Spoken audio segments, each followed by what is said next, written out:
syndicat ny mpiasan'ny croix ny tokony tsy manaiky ny anafoanana ny croix.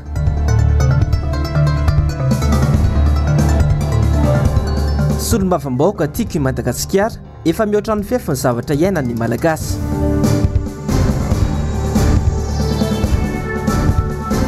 Fitohanana ny fifamoivoizana tsy misy vahaolana tsy afa-misaraka amin'ny andavanandrom-piainam-ponina. Talata 2 Martsa taona 2024 ankafaliana sy ampitiavana indray tompoko lahy sy tompoko vavy no hitsidiako ny tokantranonao no sady hiako anao amin'ity ariva ity. Tonga soa indray anao ato anatin'ny fampalalam-baovao ny fahitalavitra ny MPS ko manasanao ampanajana sy ampitiavana tenako anaraka ny vaovao hatramin'ny farany. Nanao hetsika fitokonana androany ny syndicat avy amin'ny croix na ny centre régional des œuvres universitaires d'Antananarivo mahakasika indrindra ny filazana ny anafoanana azy ireo moa no antony fitokonana tamin'ity androany ity. Jessica Miray sy Tahirnena.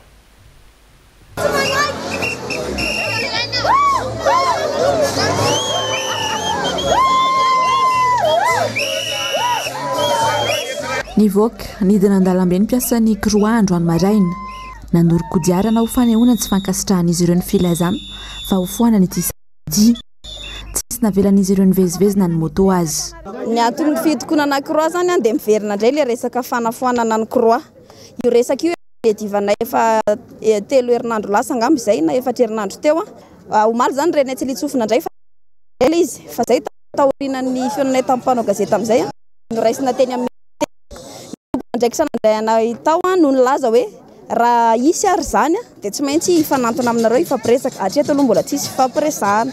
Nangataka audience tamin'ny ramatoa minisitra moa zay fa mbola tsy nahazo valiny hatreto. Dia ramatoa minisitra tamin'izay fotoana izay niditra tamin'ny antso Ataroby nilaza taminay hoe anelitsao sy mpanakorotana izay olona rehetra milaza an'izany zany raha ohatra tsisy akory le izy dia manakorotana anay. Dia amin'izao fotoana fa misy taratasy hitanay tonga aty aminay manamafy an'le fanafoanana an'le croix le tetikasa hanafoanana an'le croix zany. Tsara ny manamarika fa ny croix no miandraikitra ny fampandehanana trano fonenan'ny mpianatra toy ny Cité Anakatsy voalohany sy faharoa Andraisory sy Votovorona. Nanapa-kevitra ny tsy asa izy ireo raha tsy mitombona ny mahakasika ny asan'izy ireo. Raha araky ny resaka sy fa mandeha moa zany izy fa efa anananay ny prof efa fantatratra amin'le olona noeritreretina handray an'le croix dia direction anankiray amin'ny universitaire DVU direction de la vie universitaire no andefasana an'le mpiasan'ny croix zany nefa ny direction io folo eo farafabetsany no miasa ao lazaina zany fa io direction io manao ny asa sanay na asa mitovy aminay ka izay lasa zary mpandany vola mpanjakana. Teneninay eto anefa fa tsy misy olona tsy misy toeram-piasana arivo manao ny asan'ny croix fa croix. Mpiasa manodidina 360 no miasa eo anivon'ny croix amin'izao amin'ireo cité universitaire fito eto Antananarivo. Fa nivoaka tamin'ny fahanginany anko ireo mpiandraikitra ny fanjarian-tsakafo sy ny fahasalamana eny fotony manoloana ny tsy mbola niraisan'izy ireo ny tambin-karamany amam-bolana maro izay manaitra ny mpitondra fanjakana sy ny tompon'andraikitra isatsokajin'izy ireo amafaranzaingana ity olana ity. Ando miaratiana Mateo Prince. Nandritra ny 7 volana izao no tsy nandray ny tambin-karamany ireo mpiasa eo anivon'ny Fafi mpiantsehatra miandraikitra ny fanjarian-tsakafo sy ny fahasalamana eny fotony. Nanomboka ny volana febroary 2022 no makaty tambin-karama 5 volana ny voaray. Feno ny kapoaka miaratsy ny zavamisy ka tsy maintsy hisoana ny fitakiana ho ny solitena ny ireo mpiasa androany tetsy Anosy mba anairana ny tompona ndraiky mpanjakana isantsokajiny ny zavamisy ka andraisan'izy ireo fepetra aingana tsy verena ny tranga tahaka izao. Efa nisy ny fifampiresahana mandriny koa ny dingana efa natao saingy to antso anefitra fotsiny zany hatreto. To voarirarira sy fanana fampanantenana lava kanefa mbola tsy mivany olana. Kanona izahay tompoko averimberinay fa nona izahay ady amin'ny tsy fanjarian-tsakafo natao nefa izahay mpisehatra ity fotony indrindra no tena tratran'ny tsy fanjarian-tsakafo. Tompoko dia tsy mba mahazo fanazavana izahay hoe nakaiza ny vola na manao maninona tsy mbola omena ny volanay fa dia miziroziry fotsiny amin'izao hoe ho avy dia efa niakatra teny Ambotorohatra izahay nanao fanairana satria hoe miala avany amin'ny moyenenina le vola dia mbola mandalo makany tamin'ny tetezamita zany dia tsy maintsy mandalo makany amin'ny président nanomboka hatreo zany zay tsy nahazo vola dia zao mivaly teny azonay hoe ataovy eo amin'ny posy avy dia idio tsara ny fermeture mba tsy ho very nandefitra ihany zay satria mbola lanim-bahoaka zay satria olona nofinidy teo amin'ny fokotany zahay reto fa tsy olona nitolo-batana tena feno alahelo mihitsy zahay mangataka ny amin'ny raponareo mpikarakara ny fafy ao mba jereo zahay aloavy ny tampokaramanay fa sao dia mba tsy rariny sy tsy mety zao ataonareo anay izao vady ao ny tsy salama ao ny manana marary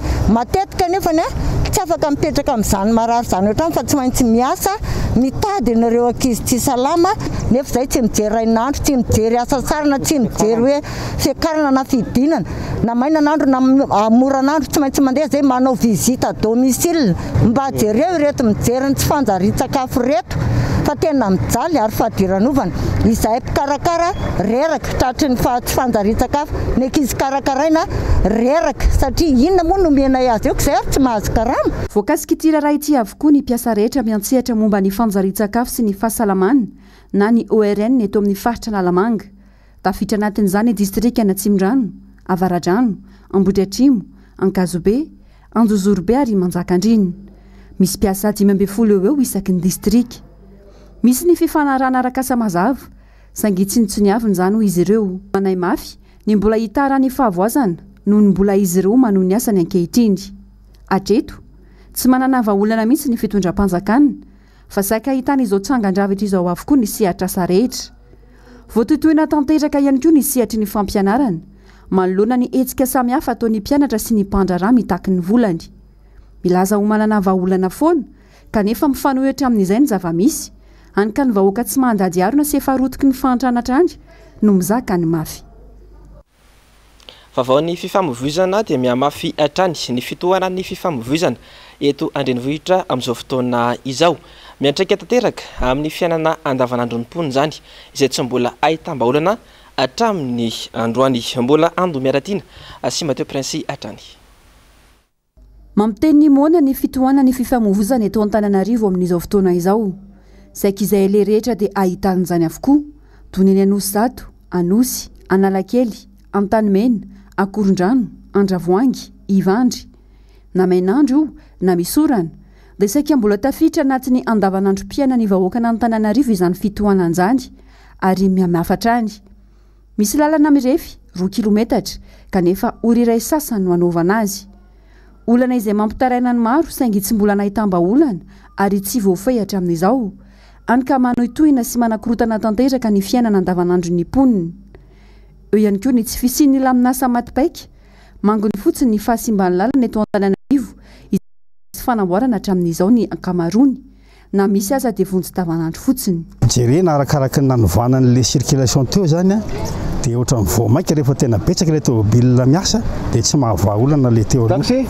Fa somary sahirana mihitsy satria zao ohatrany zao le rond-point teo aloha teo raha ohatrany avy amin'ny Jesosy Mamonjy zao raha avy any 67 ianao dia teo aloha zany tonga dia mihodina dia lasa zao tsy maintsy mihodidina le rond-point aloha dia lasa mitohana daholo le tômôbilina rehefa ery amin'ny aloha ary dia tena sahirana mihitsy ary tsy eo ihany fa tonga hatrany Akorondrano rehetrarehetra zany tena mitohana be ohatran'ireny inon'ireny dia lasa malaina izay na andeha amin'ny faritra iny izy.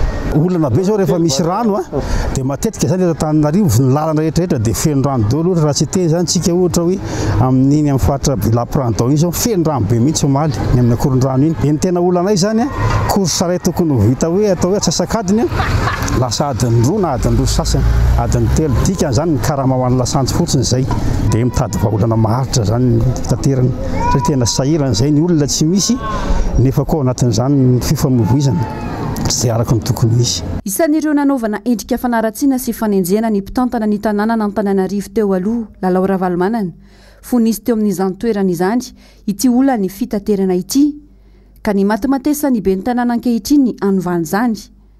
Betsaka ireo ny andrandra fiovana raha nahare ireo velorano ny arivo natao ny be ny tanàna indrindra ny mahakasika ny sehatry ny fitaterana saingy hatreto dia mbola tsy hita soritra mazava ny lamina petraka sy izay tena vahaolana nentin'izany amin'ny fanatanterahana ireo teny fampanantenana no lazaina. Bendisy fanantenana tanteraka. Voamaika aza ny aratsy sy ny amafy mihoatry ny teo aloha ny zava-misy. Tafitra tao anatin'ireo fanovana nentiny fonisy kandida ho be ny tanàna n'Antananarivo ny fandrindrana ny fifamovozana eto andrenivohitra dia ohatra ny fametrahana fiantsona ny fiara misy riana, ny anafoanana ireo fiantsona ny mpitatitra sasantsasany sy ny fametrahana lamina manokana andrindrana ny fivezivezen'ny fiara toy ny any an-tany mena sy akoron-drano. Raha mahita ny rehetra ankehitriny fa tsy mirindra ary tsy mandeha amin'izay aloniny izy. Maika ny andray fahefana kanefa tsy mahavoa ny taon-tanana akory. Tsy nisy hatry ny fitaterana ihany fa mampikolainy rehetra ihany koa ny fivangongon'ny fako izay tena manara-tsendrika ny tanàna amin'izao fotoana izao. Ny faratsy ny lalana tsy laza intsony kanefa renivohitry Madagasikara izay tena tokony ho fitaratra ho an'ny rehetra mihitsy no tsy voafehy ka miteraka izao olana samihafa rehetra izao. Vaovao trangam-piarahamonina tokantrano 12 ary fianakaviana maro indray no tsy manan-kialofana ao anatin'ny fokontany Diego kely Dar es Salaam Nosy be ankehitriny noho ny fibodona tany ataon'ny mpanambola sy ny manam-pahefana any an-toerana. Mitaraina araka izany ireo mponina ary manao antsoavo amin'ny mpitondra fanjakana. Anjavandray Maefa sy Toky Ramarla. Tao anatin'ireny oram-be sy rivo-doza ireny no tonga ny bodin'ny tany ary nandrava ny trano fonenan'ireo mponina eto amin'ny fokontany Diego kely Dar es Salaam ireo olona milaza ho tompon'ny tany. Tsy nisy andraso ho ireo mponina fa avy hatrany dia notrongisina tamin'ny bilidozera ny trano fonenanay. Tsy nisy azo niraisina ary simba avokoa ny kojakoja kely tao an-tokantrano. Raha mampalahelo heto legny manambola mandrava zay madiniky trano jiaby tapitapagna varoa ka indegna ema zahe. Ny anagnanay hely koa itsabo zay tsy mahazo.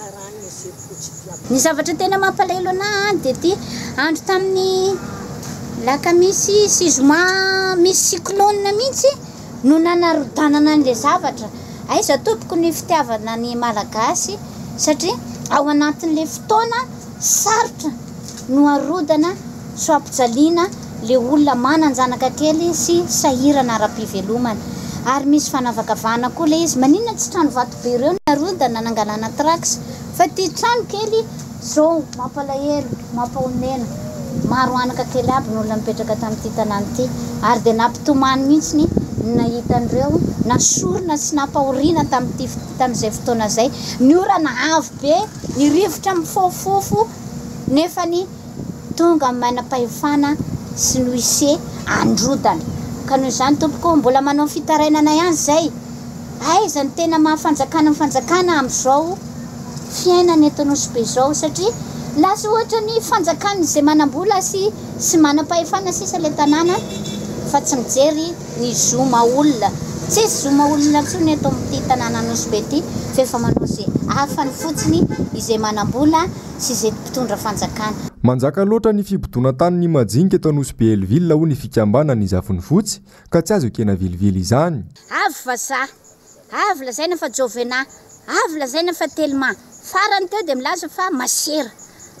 Ka mangataka anareo fanjakana ambony ireny tompoko izay mba hijery anay mihitsy satria naka manakory.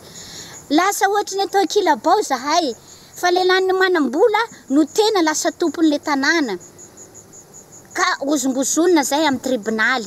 Tsy vita nefa nozongozonina fa efa nitapitapahana ny trano namanay. Zao nanaovana azy. Tolona tsara tarehy io teo na ny ivelany na ny anatiny na ny tafony. Nefa dia nipitehana tao anatiny atsasakadiny monja na ny ankizy dia saika potiky ny trano tao fa dia neo ny entana mila tsy tafiboaka. Very fanambola velona araka izany ireto mponina ravatrano ireto. Tsy manan-kelofana kanefa efa fadiranovana tanteraka amin'ny asa fivelomana amin'ny fiainana andavanandro. Vaovao ny trangam-piarahamonina izay hatrany dia manjaka ihany koa ny kolikoly eo amin'ny resaka varotra omby ao Tsoromadidy faritra Bongolava. Amin'izao fotoana izao fianakaviana iray no niarana kolikoly ataony Sandary any an-toerana. Omby 730 no tazomina fourrière sainginy nagaga dia nanjavana tsy hita popoka izany satria dia voalaza fanavoaka tamin'ny alalana procuration. Jessica Miray Tahirinena. Miteraka savorovory eo amin'ny mpiompiompy eo Ambongolava ankehitriny. Ny omby 730 izay notazomina fourrière teny Andranomadio Tsoromadidy. Nanjavona tsy hita satria voalaza fanavoaka tamin'ny alalana procuration. Olona avy eto aminay ihany no mody nanaovana fahazon-dalana haka ny omby dia ny zandary no manao ny PV ary mody alefa makany amin'ny fitsarana. Ny any indray no mamoaka ordonnance main levée dia azony olona ilay omby ary namidy teto Tsoromadidy ihany. Ny mampalahelo dia misy tena zanank'ilay tompona omby tonga ary manana procuration avy amin'ny dadany fa tsy nomeny zandary mihitsy hoy ny iray aman-dreny lonaka ao Bongolava amin'ny tantarany zava-misy ny ainany. Ny procuration dia tsy hahazo omby ireo na tsy tena tompo no makasy fa gaga zahay amin'izao fa omby ireo tsisy ao anaty aray tsisy ambalany kominy ao fa nomeny zandary ny olo tsy tompona omby. Ny tafika malagasy naka ny omby haverina amin'ny tompo ny zandary ndray ny mamerina azy amin'ny dahalo heverinay zany satria mahatondraka ny miteraka tsy fandriam-pahalemana satria ny omby ndray tokony azon'ny tafika malagasy tokony hapetraka am'le averina am'le tompona omby amin'izao fotoana nefa na averin'ny zandary any amin'ny dahalo ndray ny omby zao mitsika ny teny zao. Izy kosa Ndramarazana Alphonse mponao andrano madio Tsiroany Mandidy ary fiarahamonim-pirenena ihany koa no nilaza fa manana fianakaviana ao Soaloka toerana nanaovany miaramila ny opération. Nilaza moa ity raim-pianakaviany ity fa manana procuration aka ny omby misy 750 ny fianakaviany. Misy amin'ireo omby ireo no omby maloto. Ny fisarana sy ny zandary ao Tsiroany Mandidy no mamoaka ny omby rehetra. Tona mito ao Tsiroany Mandidy ihany ireo omby rehefa navoaka ny vorière uhatrany ny fanazavany. Manimba ary mamotika ny firenena ny tahaka izao ka tsy tokony ho avela amin'izao ka tokony anaovan'ny gouvernemanta fanadihadina faran'izay aingana. Voalohany lesy efa ny fianakaviako ny tany lavitra raha izay fatahorana satria be noloro satria tagnatin'ireo omby ireo misy omby maloto dia matao mpanjakana soga sagnatria hoe voakofoko hoe izay aloha voalohany dia nazavaiko hoe mitongava fa sisy atahorana ty fa zaho mitondra anareo rahatry ny fanjakana ary magnazava fa le anankiray efa anitra le anankiray ka clé maina tena clé maina misy ny tanateny ny rano be ny fotoana norana ny andro dia izy malaza ho tonga ny omby efa sisy aosony dia ina maneho taon'ity sisy ny omby efa sy aosony efa manjavona sika fa navoakan'olona atao le omby makasika n'le omby tao ny vala frera farany noho ny aosy teo dia rehefa tonga mijeren'le omby dia sisy ao karaka ny raisonnement heniko dia ny fisarana sy ny gendarme namoaka an'ireo omby reo. Andrasana araka izany izay ho toy ny ity raharaha ity. Ny vaovao tapatapany sady miaripaka kosa ny ala ao Masoa be Fianaratsoa amin'izao fotoana izao. Velotaraina ireo mponina manodidina satria tsy fantatra izy ireo ny olona tena manapaka ny azo ao anatin'io ala io ary saika isan'andro dia misy fiarabe mitatitra izany. Miandry fanazavana avy amin'ny tompona andraikitra moa ireo mponina raha toa ka tena ara-dalàna tokoa io tranga io na koa fananan'olona tsy miankina izany. Vaovao ny mety ho toetry ny andro indray dia itoy ary mbola ho betsaka ny rotsakorana eto afovoantany sy ny amin'ny faritra avaratra sy avaratra Andriafanosy. Mety hiteraka fikorontanana isan-karazany zany toy ny fiakaran'ny rano ny fiotsahan-tany eny amin'ireo toerana atahorana hoy ny avy ao anivon'ny sampana mpamantatra ny mety ho toetry ny andro tamin'ity androany ity. Itoy hatramin'ny zoma ho avy izao izany ho hatrany ny fanazavana karaka izany dia entanina ny mponina voakasika izany ho mailo sy hitandrina hatrany. Fa etsika maro kosa no ankalazana ny fetin'ny vehivavy ny valo martsa ataon'ny fikambanan'ny vehivavy mpanao gazety. Izy araka izany ny levée de fonds atao eny amin'ny coup d'état Anosy amatsiana ny etsika rehetra mandritra ity taona ity. Ravorazafy-maina Mateo Prince. Ny fikambanana vehivavy mpanao gazety ihany no miara-mikondro amatsiaraboly ireo etsika atao rehetra mandritra ny taona tsy misy ny famatsim-bola manokana ho an'ny fikambanana. Misampana marobe nefa ny etsika ho fampandrosoana ny fikambanana sy ny vehivavy. Anisan'ny fanentanana ny ady amin'ny homamiadana, ny herisetra mahazo ny vehivavy, ny fambolekazo sy ny maro hafa. Etsika levée de fonds izay atao fitadiavam-bola no etsika voalohany ataon'ny fikambanan'ny vehivavy mpanao gazety.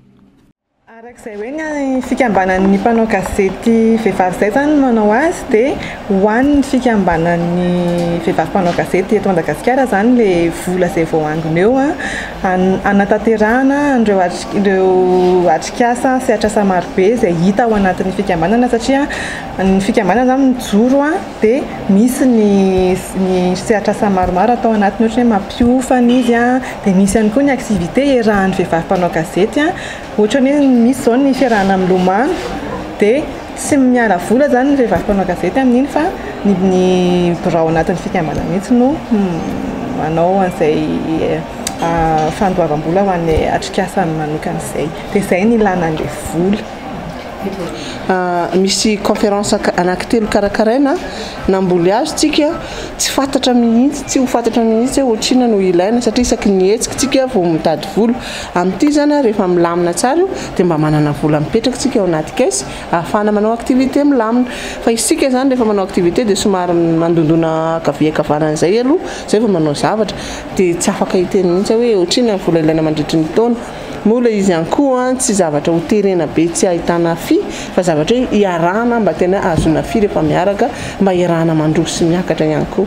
Ny vaovao maresaka iraisam-pirenena dia niditra ny ao anatin'ny andro fafito androany ny fifandonana eo amin'ny Ukraine sy Russie. Mbola mitoy ny darika bomba ataon'ny miaramila Rosiana amin'ireo tanan-dehibe maro ao Ukraine raha toa ka miezaka mamaly araka izay azo ataony ny miaramila Ukrainiana. Nzavandre maefa sy toky na maro lahy. Anokatra fanadihadiana mikasika ny ady eo amin'ny Ukraine sy Russie ny pampanolalana ao amin'ny cour pénale internationale.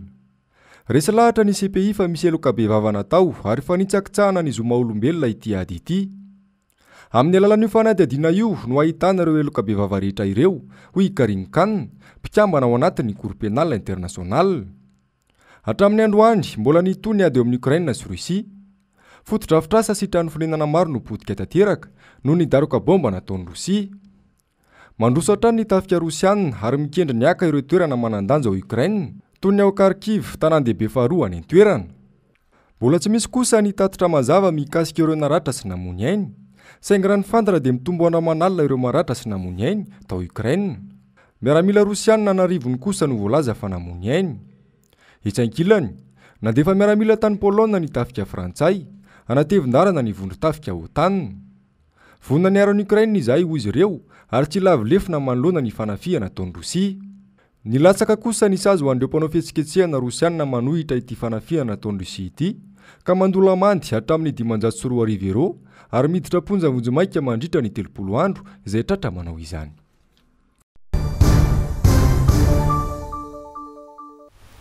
Afaraky ny fitaranana maro voaray ety amin'ny foibe toerany MPS radio télévision amin'izao ora itenenana izao dia lanatsiny indrindra tompoko lahy sy tompoko vavy satria araka izao hitantsika izao dia miaina tanteraka ao anatin'ny fatapahan-jiro lava reny ny ety amin'ny faritra Nospatrana amin'izao fotoana izao tsara hatrany ny mampafantatra antsika any atokantrano fa atao anatin'ny ora telo izay dia tsy latsaka amin'ny faritra Nospatrana izany araka izany dia lanatsiny noho ny etraketraky ny jirama izany rehetra izany. Fandeto izantsika kosa ny fampalalam-baovao nanao fanambarana niaraka tena amin'ny anteny miram-pirenena Tsimbazaza androany ny sombam-bahoaka avy amin'ny antoko tiky Madagasikara. Ny raharam-pirenena tsy mandeha amin'izay laony moa no anton'izany. Ravo Razafy Mahenina sy Mateo Prince. Ny lalàna velona eto amin'ny firenena no tokony ampiarina eto amin'ny tany sy ny fanjakana indrindra fa rehefa tsy mandeha amin'ny laony ny raharam-pirenena. Ireo mpitarika any ambony no tokony miala amin'ny toerana ary antsoina ireo solombavam-bahoaka avy amin'ny antoko tiky Madagasikara ireo namany. No ireo antony ireo dia mahatsapa ny vondrona parlemantera tiky Madagasikara fa tsy mahavita ny andraikitra tandrify azy sy andrasan'ny vahoaka aminy ny fahefana mpanatanteraka ka tonga ny fotoana tokony andraisan'ny solombavam-bahoaka ny fepetra araka ny andraikitra omeny lalàna manan-kery azy.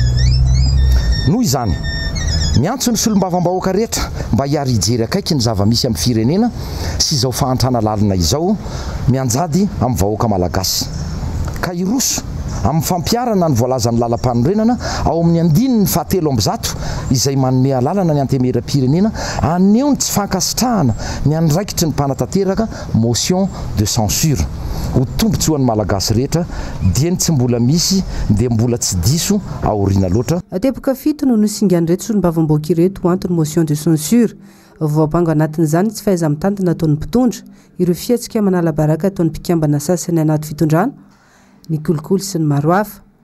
Tsy mitsaha mitotongana ny farim-piainan'ny malagasy ary mialalina trany ny fahantrana mianjady aminy. Ahitana taratra izany ny fiainana andavanandro ny mponina izay tsapa fa miantehatra amin'ny fitserana sy nindra fony mpitondra fotsiny sisa fa tsy afaka miatrika ny tena fiariana. Lasa nisan'ny firenena mahantra sy farahidiny eran-tany mihitsy i Madagasikara. Faharoa, manampitrotraka izany ny endrika tsy fahaiza mitantana misy eo lany eo amin'ny fitondrana ny firenena ary mampiaiky volana ny fisiany fanodikodiana-mbola sy kolikoly avolenta misy eo masoandro kanefa tsy misy fandraisana fepetra matotra toy izany koa ny fanaovana tantely afadrakotra ny are-pirenena izay toa efa asa andavanandro n'ireo tambazotra samihafa. Fahatelo, zary lasa fomba fanaon'ny mpitondra ny endrika fahanjana-tsaina amin'ny alalan'ny fampanantenana pokaty lava reny izay tsy tanteraka. Fahaefatra, ny tsy fanajana sy fanitsakitsahana ny lalàna manan-kery ataon'ny mpitondra fanjakana hatrany ampiandohan'ity fotoam-piasana ity ary efa nanaovanay antso sy fanairana dia mbola mitoy hatrany. Tsy vitany mampandringa ny rafim-panjakana izay tokony efa ho tafapetraka hatry ny ely izany fa mampirongatra koa ny kolotsaina tsy maty manota eto amin'ny firenena. Fahadimy, efa tsy nisady koa ny fikasana tsy hanatanteraka ny fanavaozana ifotony ny lisym-pifidianana izay didiny lalàna ho tanterahana isaky ny 10 taona. Fahaenina, ny trangam-pitondran-teny isan-karazany tsy mitsaha miseho eo anivon'ny rafitry ny fitondram-panjakana dia maneho ny tsy fahamatorana misy amin'izy ireo. Fahafito, sesilany ny tsy fandriam-pahalemana eto amin'ny firenena ary hita fa tsy voafehin'ny mpitondra intsony. Andrasana araka izany itony raharaha sy izay mety zavatra hitranga. Maro ireo vahoaka madinika no efa tofoka amin'ny zava-misy iainany ankehitriny. Fa tonga tena amin'ny foibe toerany sy androany ny teo anivon'ny antoko tiky Madagasikara ny taky sy nangatam-panazavana momba ny paikadiny ity voamera ity amin'ny fanavoazana ny lisym-pifidianana eto Madagasikara. No mafisin'izy ireo nandritra izany fa tsy maintsy irosona ny fikaonan-doam-pirenena mialohany anatanterahana ny fifidianana rehetra ho avy eto Madagasikara. Germain Menjanary sy Andry Rakotomalala. 570 sy 4,500 no karapanondro osoka izay mahakasika mpifidy 2,700 sy 4,000 sy 4 sy rahety sy ray tapitrisa nahitana osoka tamin'ny fifidianana filoham-pirenena ny taona 20 sy 4,000 araka ny fanambarana izay nataony filoha-lefitry ny Seny teo aloha Andriamatoa Tery Rakotonarivo ny fahatelo ny volana Marsa 20 sy 4,000 nisorona tamin'ny toerany Andriamatoa Tery Rakotonarivo tario ny fampafantarany io zava-misy momba ny fifidianana ho an'ny taona 20 sy 4,000 io. Tsy mbola nahitana fanitsiana sy fanarenana izany hatramin'izao. Vonandray fahefana anefa ny filohan'ny Seny ankehitriny dia nampafantatra tamin'ny tafa ho an'ny mpanao gazety fa tsy nisy io doublon io. Fiainam-pirenena sy fiainam-bahoaka ny fifidianana ka antony natonga ny antokotiky Madagasikara tonga teny amin'ny Seny tamin'ny alalan'ny sekretera jeneraly ny antoko tamin'ity androany ity. Manakaiky ny datin'ny fifidianana betsaka ny lesoka teo makasika ny Seny raha tsy resaka fotsiny tsika makasika ny logiciel dia hoe ao anatin'io logiciel io dia misy anaran'olona be dia be miverina ao ny olona tsy ampitoana dia afaka atao saisie ao anatin'io zany anisan'ny fampiresahana hoe inona no mety ho anarenana an'izany. Ny faharoa ny fanaovana ny calendrier na refonte hoe ho vita ve ity refonte ity iroso amin'izay ve ny Seny nanambary moa ny teo anivon'ny Seny fa iroso an'izay refonte izay izy mbola mety hisy révision annuelle ve mialohan'ny tena élection na ny convocation des électeurs satria mba ahafahana hoe eken'ny rehetra izay lisym-pifidianana anaovana ny fifidianana izay. Ny tena objectif ao anatin'ilay izy zany dia ahafantatra mihitsy izay hoe inona ny tena ho ataon'ny Seny, ahoana ny tena calendrier ny Seny entina manao an'izay refonte izay. Ny tanjona moa dia mba hananana fifidianana madio sy mangarahara ary eken'ny rehetra. Ho an'ny antokotiky Madagasikara dia mazava ny fanapahan-kevitra mba tsy sy ny korotana intsony eto amin'ny firenena dia ny firosoana amin'ny fikonan-doha nasionaly mialoha ny hiatrehana ny fifidianana.